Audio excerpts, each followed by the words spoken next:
Hello everyone, how are you all?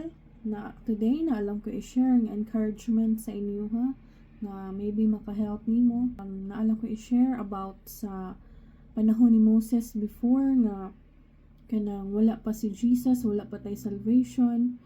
Ang way lang nga mahinluan ka, mapasaylo ka sa imong sala is to offer an animal, to offer a sheep or goat para mapasaylo imuhang mga sala sa panahon ni Moses. And sa Leviticus 1 verse 10 it says, "If the offering is a burnt offering from the flock, from either the sheep or the goats, he is to offer a male without defect." So it should be a perfect animal, it should be a perfect sheep nga imong i-offer sa Ginoo. Dapat walay bali, or dapat dili siya niwang, walay dili masakiton. It should be perfect para diha sa Ginoo. And today we are so lucky kinaana naana si Jesus nato, naana tay salvation. Pero ang atong ma-offer is atoang kinabuhi nga, which is dili perfect, dili righteous, hugaw kaayo atong kinabuhi nga atong ma-offer sa Ginoo. Pero unsay gibuhat sa Ginoo despite sa atong kahugaw, iya hatanggi hinluan, iya hatang gipasaylo, tanan gihatag niya nato. Importante nga willing lang yug ka ihatag ang imuhang kinabuhi para niya. Siya nay bahala igsuon nga muhinlo sa imuha, mo pasaylo sa imong mga sala.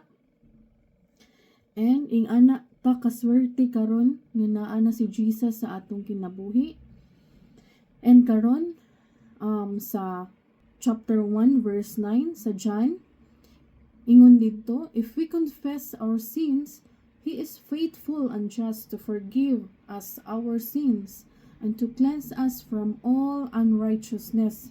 So unsa ta ka kaswerte karon mga igsuon, ug naa na tay salvation. Ang atong purpose, ang purpose sa atong kinabuhi kay atong i-offer sa Ginoo. Magpuyo ta nga holy para ma-please ang Ginoo sa atong kinabuhi. Kay maura may ma-offer nato sa Ginoo atong kinabuhi, atong kasing-kasing nga magpuyo subay sa iyahang kabubuton. Karon igsuon, kung naglibog ka sa imuhang paglakaw diha sa Ginoo, padayon lang gyud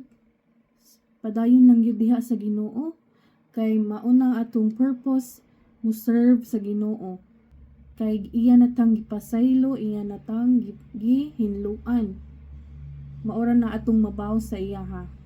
Okay, so kung unsa may kanang, I know daghan kaayog pagsuway karon, daghan kaayog kanang temptation, daghan kaayog problema, labi na sa kanang paglakaw nato diha sa Ginoo, daghan kaayog mga hindrance. Ang importante igsuon, dili ka mo surrender, dili ka mo stop, padayon lang gyud, bahalag magkamang ta, basta padayon lang gyud. Okay, so that's all. I hope makatabang nimo. Okay, so ang imong kinabuhi igsuon na ay purpose, tungod na sa grasya sa Ginoo. Okay, bye-bye.